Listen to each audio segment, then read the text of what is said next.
moment du Big Bang, l'univers est rentré en expansion. Hein. C'est Hubble, d'ailleurs, qui l'a découvert, notamment. Et ça veut dire que toutes les galaxies, toutes les étoiles sont animées d'un mouvement d'éloignement par rapport à un observateur terrestre. Et ce mouvement d'éloignement, c'est, si vous voulez, c'est un peu comme l'ambulance qui s'éloigne de vous. Quand la sirène de l'ambulance qui s'éloigne de vous, vous entendez un changement de fréquence. Le son de la sirène devient plus grave en s'éloignant. Pourquoi? Parce que le son est attiré par le mouvement et ça change la fréquence. Comme vous voyez ici, ça change un peu la fréquence de la sirène. Il se produit la même chose pour la lumière des étoiles. Les étoiles qui vont s'échapper, s'éloigner de nous, vont avoir une fréquence qui va changer et qui va devenir plus grave. Alors vous allez me dire, la lumière, ça ne peut pas devenir plus grave. Ben si, qu'est-ce que c'est devenir plus grave pour la lumière? C'est devenir plus rouge. C'est-à-dire moins énergétique, plus rouge. D'accord? Donc la lumière va devenir, entre parenthèses, c'est sur ce principe-là que vous vous faites piéger sur les routes et sur l'autoroute. Hein, ce qu'on appelle l'effet Doppler. Voilà. Donc, quand un corps s'éloigne, quand un corps s'approche de nous, il devient plus vieux, plus bleu. Quand il s'éloigne de nous, sa lumière devient plus rouge. Alors voilà le spectre électromagnétique de à peu près toutes les fréquences qui peuvent exister, depuis les très hautes fréquences, les gamma, les X, les fréquences du visible, vous voyez que c'est une toute petite partie visible, puis les infrarouges, les ondes radio et les micro-ondes. Voilà une diapo qui résume un peu toutes les possibilités d'études des corps célestes à partir de l'espace ou de la Terre. C'est un poster qui avait été fait à l'époque du Palais des Découvertes en 2009. On voit ici par exemple, tous les télescopes spatiaux. Je vous parlerai la prochaine fois des autres télescopes, pas de Hubble. Hein. Hubble, il est là, lui, il est dans le visible. Il s'intéresse qu'à une toute petite partie qui est dans le visible, qui est celle-ci. Mais il y a aussi les télescopes terrestres, la radioastronomie, etc. Alors, chaque domaine du spectre électromagnétique est important.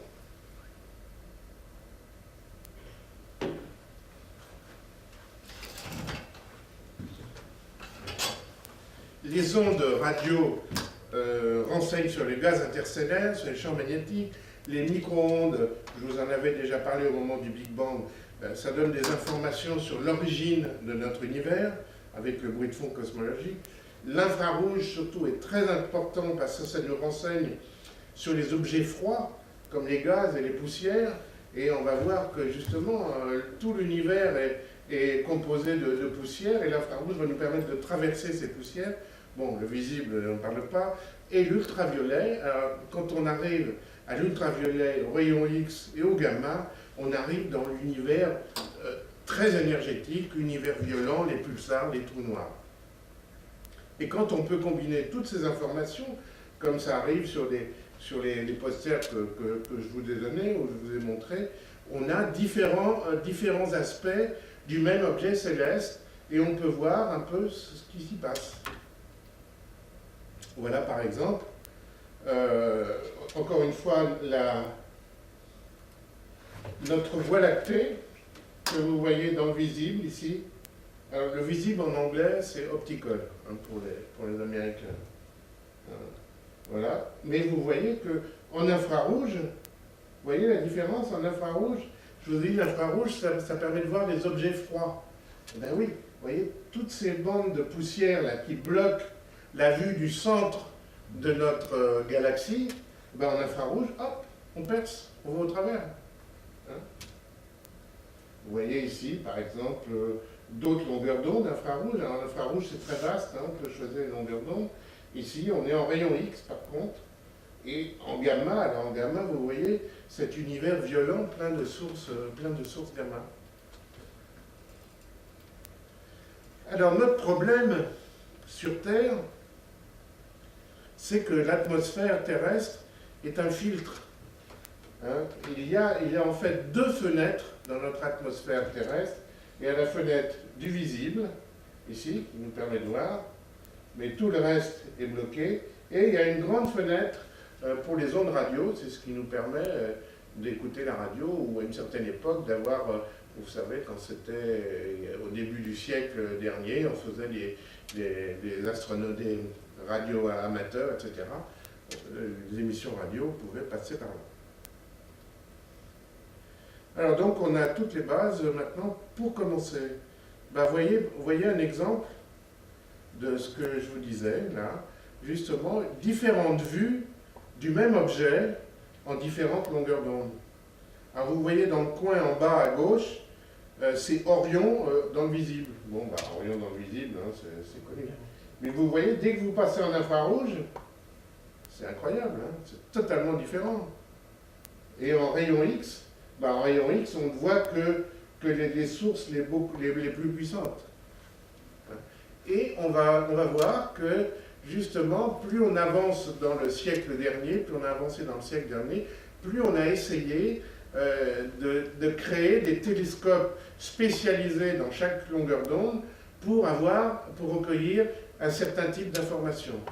Alors nous, aujourd'hui, on va s'intéresser qu'au visible avec Hubble. Alors, étant donné que l'atmosphère est un filtre, il faut donc aller dans l'espace, d'accord, pour voir tout ce qu'on veut voir. Hein. Alors, j'ai essayé de tracer un peu les avantages et les inconvénients d'aller dans l'espace. Eh bien, en allant dans l'espace, les avantages, il n'y a plus de turbulence atmosphérique. On est indépendant de la météo. Hein, les nuages, tout ça, ça ne joue plus. Hein. On peut accéder à toutes les longueurs d'onde, comme il n'y a plus d'atmosphère qui fait filtre. Il n'y a plus de diffusion atmosphérique. Et surtout, on peut travailler 24 heures sur 24. Hein, il n'y a pas les heures de nuit et les heures de jour. Alors, les désavantages, bah, il ne faut pas que ça soit trop grand, le télescope. Il faut que ça puisse rentrer dans la coiffe d'une fusée. Hein. Donc, ça va limiter la taille du miroir. C'est sûrement cher à entretenir. Il faut aller dans l'espace, il faut payer la fusée, il faut faire des réparations. Hubble, il y a eu 5 missions de maintenance. Hein. L'environnement spatial est très dur. Hein. C'est le vide et c'est le froid. Hein. Puis bon, accessoirement, la réentrée dans l'atmosphère, si on le prend sur la tête, mais bon, ça c'est beaucoup plus anecdotique. D'accord ? Voici un exemple d'une partie de télescopes spatiaux. Vous voyez la liste là. Hein. Alors, la prochaine fois, on verra tous ces télescopes. Aujourd'hui, on s'intéresse à Hubble parce que c'est celui qui a vraiment marqué son époque. Voilà une représentation de ces différents télescopes par rapport à l'échelle des longueurs d'onde ou l'échelle des températures. À gauche, vous avez les plus énergétiques, donc Intégrale qui est en gamma, Chandra qui est en X, Galex qui est en ultraviolet, Hubble dans le visible, Spitzer en infrarouge, Herschel aussi en infrarouge, et WMAP qui est en micro-ondes, et Planck qui est en micro-ondes aussi. Hein. Le dessin est plutôt ancien. Alors, Hubble. Maintenant, on va parler de Hubble. Près d'un quart de siècle dans l'espace à notre service. Hein. Hubble a été lancé en 90, ça fait 23 ans. Voilà à quoi ça ressemble. Alors, je vous présente Hubble. Hubble, c'est d'abord un miroir de 2,40 m et une baie avec tous les instruments. Et puis un entonnoir à lumière aussi, miroir secondaire.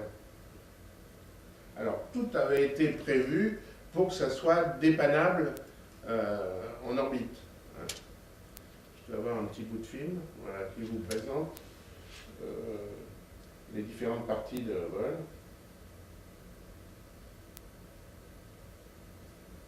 Quelle taille? Ça fait quelle taille? Je vais vous le dire tout de suite, vous allez voir. C'est très grand.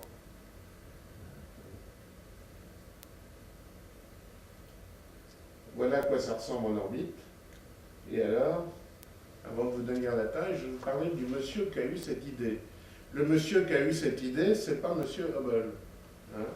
Monsieur Hubble, on l'a appelé Hubble pour rendre hommage à Edwin Hubble. Je vous en dirai 2 mots tout à l'heure.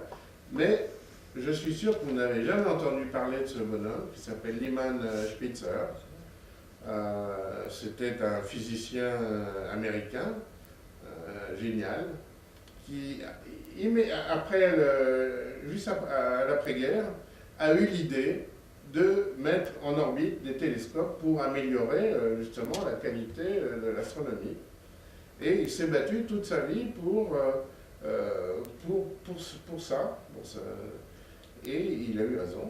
Il a vu le lancement de Hubble, hein, et c'était son bébé. Et en son honneur, on a baptisé un autre télescope spatial dont je parlerai la prochaine fois, qu'on appelle Spitzer. En son honneur, c'était un télescope infrarouge.